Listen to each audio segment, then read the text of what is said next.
အဆောင်ဝင်ရတော့မှမို့လို့ဘာတွေကြိုးလို့သွားတင်တယ်လဲဒီနေ့အဲ့ဒါလေးနဲ့ပတ်သက်ပြီးတော့ပြပြပေးခြင်းနဲ့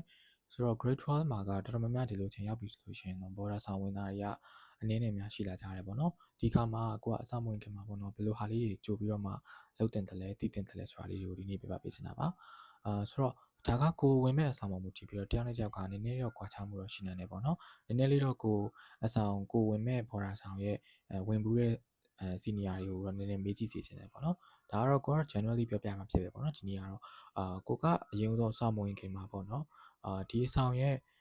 လောလောဆယ်ခုနပြောတဲ့ senior ကိုမတွေအရင်ဆုံးမေးပါတကယ်လို့မရှိခဲ့ဘူးဆိုလို့ရှိရင်ကြတော့ကိုကနေကိုတော့ပြင်ဆင်သွားလို့တော့ရတယ်ပေါ့ပြင်ဆင်တဲ့အခါမှာလည်းဒီစာပိုင်းမှာပြင်ဆင်တာအပြင်ပေါ့နော်တခြားဒီကိုယ့်ရဲ့ physical mental ဒါတွေလည်းပြင်ဆင်သွားဖို့လိုအပ်တယ်ပေါ့ကိုကတခြားနေရာသွားနေရာမှာဖြစ်တဲ့ကြောင့်မလို့စားလုပ်ရတဲ့အခါမှာပေါ့နော်ကိုယ့်ရဲ့စားလုပ်တယ်ဆိုတာကလည်းတကယ်တော့ physically ရပြင်ပန်းတာလည်းပါနိုင်တယ်လို့ mentally ရပေါ့နော်အုံနောက်ရဲ့ဒီတုံးရလည်းဖြစ်နေတဲ့ကြောင့်မလို့ကိုယ့်ရဲ့စိတ်အခြေအနေကောင်းမွန်ဖို့လည်းအရင်ရည်ကြည်တယ်ဒါကြောင့်မလို့ကိုကစိတ်သက်ခိုင်မာထားပြီးတော့မှဒီအဆောင်နေတဲ့ဟာကိုအရင်ကြီး stress မထားဘဲနဲ့ပေါ့နော် relax ဖြစ်နေပဲတေချာလောက်သွားနိုင်မှုအရေးကြီးတယ်ပေါ့နော်ဒါကြောင့်မလို့စိတ်ကိုအရင်ပြင်ဆင်ပြီးတော့မှ physically ရလည်းတေချာပေါ့နော်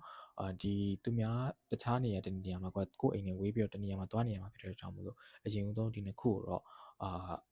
priority အနေနဲ့ပေါ့နော်အရေးကြီးဆုံးကိုကတော့အကြံပေးချင်တာပေါ့နော်စိတ်သက်ကြက်ခိုင်နဲ့ပြီးတော့ခန္ဓာကိုယ်လည်းကျန်းမာအောင်လုပ်သွားပါပေါ့နော်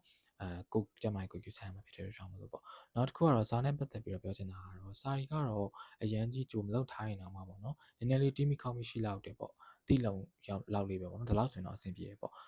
ဒီနောက်ပိုင်းမှာဆိုလဲ free ဒီလိုမျိုးသင်ခန်းစာပြောပြပေးတဲ့အကြောင်းအရာတွေလည်းရှိရတဲ့ကြောင့်မလို့နည်းနည်းပါးပါးလေ့လာထားလို့ရတယ်ပေါ့နော်ကိုကတပါးလာချင်းစီပေါ့နည်းနည်းချင်းစီလေးပေါ့နော်မြန်မာစမှာဆိုပဲအပိုင်းလေးတွေကိုလှုပ်ထားလို့ရမလဲတီးထားလို့ရမလဲအဓိကတော့ပထမဆုံးလုပ်တင်တာကတော့ grade 12ရဲ့မေကွန်းပုံစံကိုနားလည်အောင်လုပ်ထားမယ်ပြီးတော့အောင်မှန်ဖို့ထွက်ပဲဟာလေးကြည့်ရမလဲငါဂုံတူးရချင်တာလားပေါ့နော်ဂုံတူးဆိုရင်တော့ဘယ်ဟာလေးလုပ်ထားရမလဲဘယ်ဟာလေးတီးထားရမလဲပေါ့အဓိကအပေါ်ရန် overall လေးကိုပဲတော့တီးထားအောင်လုပ်ရမယ်ပေါ့နော်ဥပမာဘယ်နှခမ်းပြရမယ်ဘယ်နှခမ်းပေးရမယ်ဒီလိုမျိုးလုပ်ထားတဲ့စားလို့ရှိရင်အခုလောလောဆယ်က relax ဖြစ်နေပဲဘယ်အပိုင်းလေးတွေကိုကဘယ်လိုမျိုးလေးတွေအမှတ်လေးတွေခွဲပုံလေးတွေရှိတယ်လဲမေကွန်း format လေးတွေဘယ်လိုရှိတယ်လဲဒါလေးတွေကို overall လေးမြင်လာအောင်လောလောဆယ်လုပ်ထားပြီးပေါ့နော်လုပ်ထားပြီးတော့မှတခြားတော့ဘာသာရေးလေးတွေလည်းအဲ့လိုမျိုးလေးပဲတွားထားပြီးပေါ့နော်ဟိုရောက်တော့မှသူကနေသူပြန်ပြီးတော့ဆရာမတွေကသူတို့ရဲ့အာပုံနဲ့ပြန်တင်มาဖြစ်တဲ့ကြောင့်မလို့ကိုကကြိုးလို့သွားခဲ့ဆိုလို့ရှိရင်လည်းကိုယ့်ရဲ့ကိုတီးထားတဲ့အကြောင်းအရာနဲ့သူတို့တင်တဲ့အကြောင်းအရာတွေကနည်းနည်းတော့ကွဲပြားနိုင်တဲ့ကြောင့်မလို့အဲ့လိုမျိုးရှိနိုင်တဲ့ကြောင့်မလို့ပေါ့နော်လောလောဆယ်တော့အဲ့လိုမျိုးအပေါ်ရန်လေး overall လေးကိုပဲတည်အောင်လုပ်ထားပြီးလို့ကိုအနေနဲ့အကြံပေးချင်ပါတယ်ဒီနေ့ဒါလေးပြပြပေးချင်လို့ပါ